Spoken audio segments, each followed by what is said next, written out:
하나님의 말씀은 누가복음 7장 1절에서 17절 말씀입니다. 누가복음 7장 1절에서 17절 한 절씩 교독하겠습니다.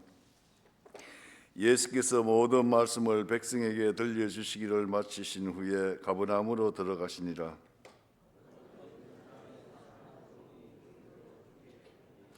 예수의 소문을 듣고 유대인의 장로 몇 사람을 예수께 보내어 오소서 그 종을 구해 주시기를 청한지라.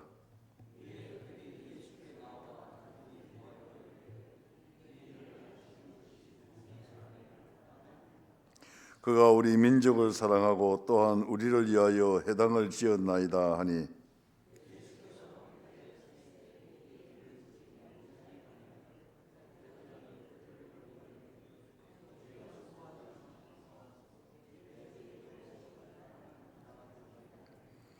그러므로 내가 주께 나아가기도 감당하지 못할 줄을 알았나이다. 말씀만 하사 내 하인을 낫게 하소서.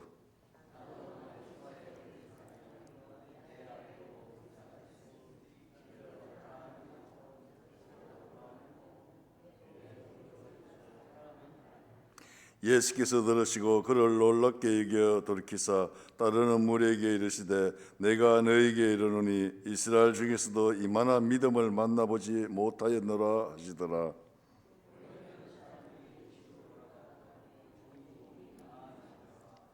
그 후에 예수께서 나인이라는 성으로 가실새 제자와 많은 무리가 동행하더니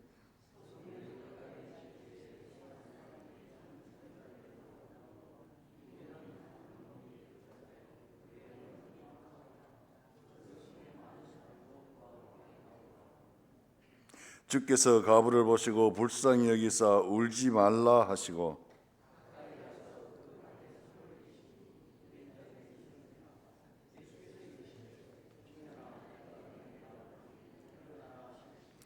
죽었던 자가 일어나 앉고 말도 하거늘 예수께서 그를 어머니에게 주시니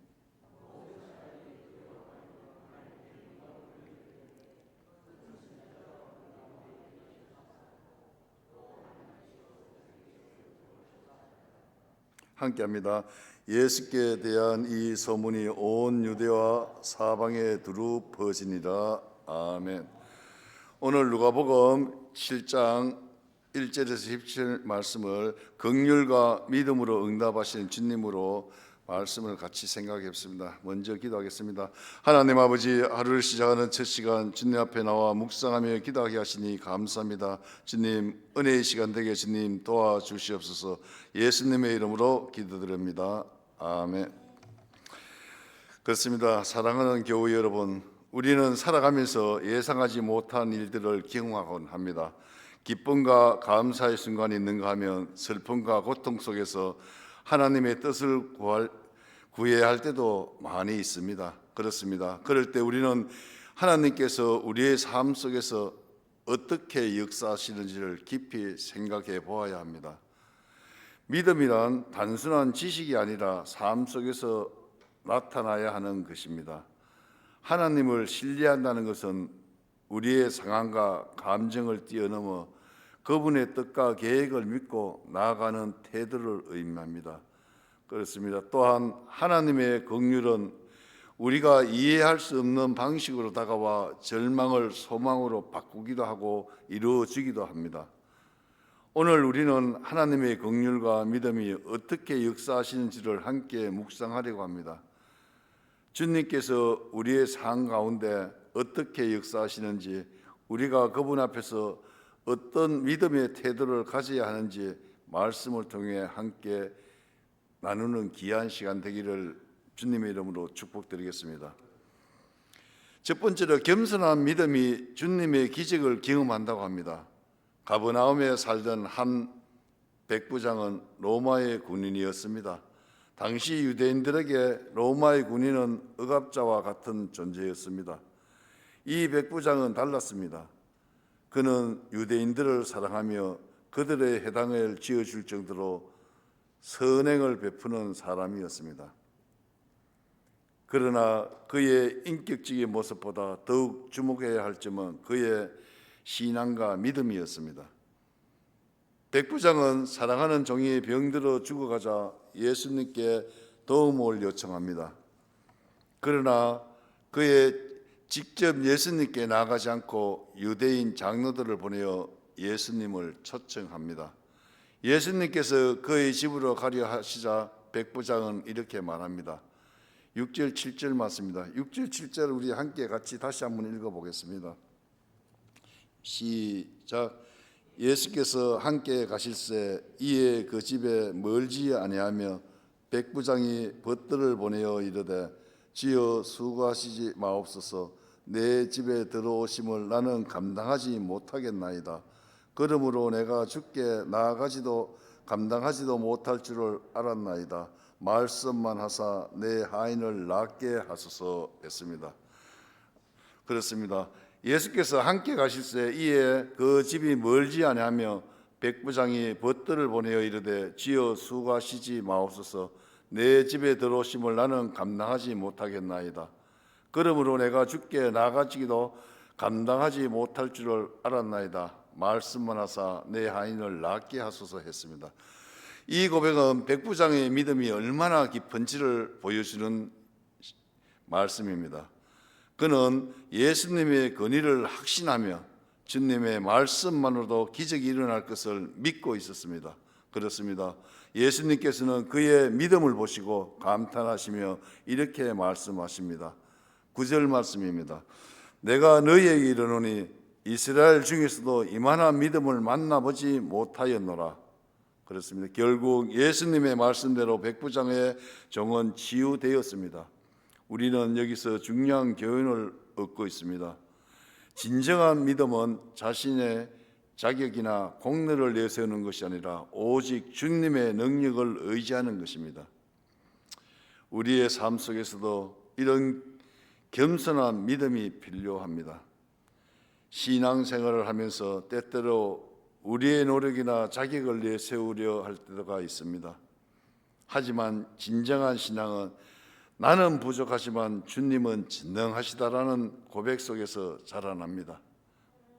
우리는 백부장처럼 겸손히 주님의 능력을 신뢰하며 나아가는 우리가 되기를 주님의 이름으로 축복드리겠습니다.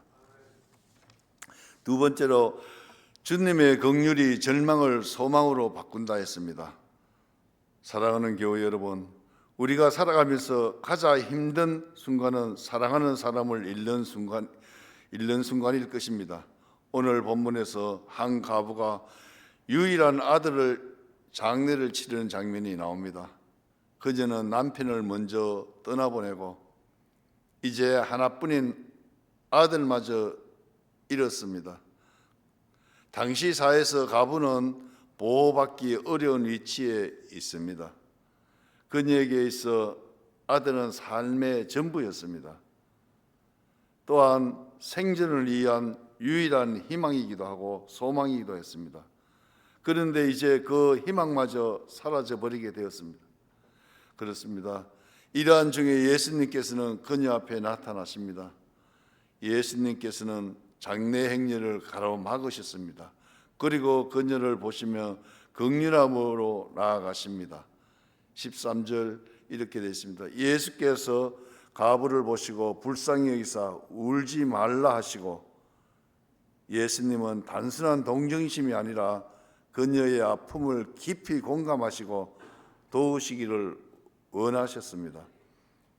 그리고 그는 장례 행렬을 멈추시고 간에 손을 대십니다. 모든 사람이 숨지게 바라보는 가운데 예수님께서 말씀하셨습니다.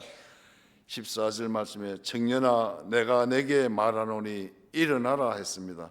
그러나 놀라운 일이 일어났습니다. 죽었던 청년이 살아나 앉으며 말하기 시작했던 것입니다. 깊은 절망과 상실 속에서 울고 있던 이 여인은 주님의 긍휼로 인해 다시 소망을 얻게 되었습니다. 사랑하는 교회 여러분, 우리도 때로는 깊은 절망과 슬픔 속에 있을 때가 많이 있습니다. 우리가 감당할 수 없는 아픔과 어려움도 있습니다. 겪을 때 주님을 여전히 우리를 보고 계십니다. 그리고 우리가 울고 있을 때 주님은 우리를 불쌍히 여기시면 위로하고 계십니다. 주님께서 가보게 하신 말씀처럼 우리에게 울지 말라고 말씀하십니다. 왜냐하면 주님은 우리의 문제를 해결하실 능력이 있으신 분이기 때문입니다. 우리가 슬픔 속에서도 주님의 손길을 의지하며 나아갈 때 주님은 우리의 절망을 소망으로 바꾸시고 희망을 주시는 분입니다. 말씀을 맺겠습니다. 사랑하는 교우 여러분, 우리도 삶에서 크고 작은 어려움이 많이 끊이지 않고 있습니다. 때로는 앞이 보이지 않는 절망 속에서 있을 때도 있고 희망이 없다고 생각할 때도 많이 있습니다. 하지만 오늘 말씀을 통해 우리는 주님의 긍휼과 능력을 다시 한번 신뢰하고 희망을 가지는 귀한 시간 되시기를 주님의 이름으로 축복드리겠습니다. 그렇습니다. 주님은 우리의 믿음을 보시고 역사하시는 분이십니다. 우리가 겸손한 마음으로 주님의 능력을 신뢰할 때 주님께서는 기적을 베푸십니다. 또한 주님은 우리의 아픔을 외면하지 않으시는 분이십니다. 우리가 눈물을 흘릴 때 주님은 우리의 곁에서 함께 울어주시며 절망을 소망으로 바꾸어 주시는 분이십니다. 그렇습니다. 오늘도 우리는 그 주님을 의지하며 살아가야 합니다. 우리의 믿음이 백부장처럼 겸손하고 우리의 기대가 나인성 가부처럼 주님의 긍휼을 바라는 마음이 되기를 주님의 이름으로 축복합니다. 어떠한 순간에도 주님께 우리를 붙드시고 인도하심을 믿으며 그분의 은혜 안에서 살아가는 우리가 되기를 주님의 이름으로 축복드리겠습니다. 주기도문으로 예배를 마치겠습니다.